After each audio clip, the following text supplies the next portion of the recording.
আল্লাহ বলছে, বান্দা আমার ইবাদতের জন্য যদি সময় না দাও, মালাতু ইয়াদাকা শুগলান, আমি কিন্তু তোমার হাত, তোমার শরীর কাজের মধ্যেই ব্যস্ত রাখবো। ওয়ালাম আসুদ্দা ফাকরাকা, কিন্তু আমি আল্লাহ ওয়াদা দিলাম আমি তোর অভাব দূর করব না। গাম বাইয়া বাইয়া পড়বে না ফরমান, পরিশ্রম করতে পারবি, মাগার অভাব যাবে।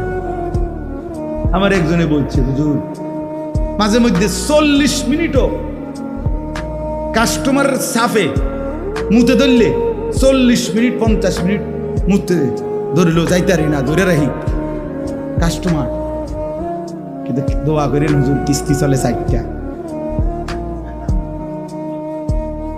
কিস্তি চলে কেন বুঝেন নাই কথা? অর্থাৎ এই পরিমাণ বেচা কিনা যে পেশাব করবারও কি নাই, ঘন্টা খানিকও পেশাব ধরে রাখছে। আল্লাহ বলে, হ্যাঁ নাফরমান, সেজদা দিবি না তো মুদবার টাইমও পাবি না, কিন্তু অভাব যাবে না, কিস্তি সুদ হবে না। ঠিক আছে, কামে করতে লইছি, কর মাডিয়ে কাট মাডিয়ে কাট, হাজার রাখ মুনা তোরে। এ তো সরাসরি হাদিস, মালাতু ইয়াদাকা শুগলান, আমি তোমার হাত কাজেই ব্যস্ত রাখবো। আল্লাহ আমাদেরকে মাফ করুন।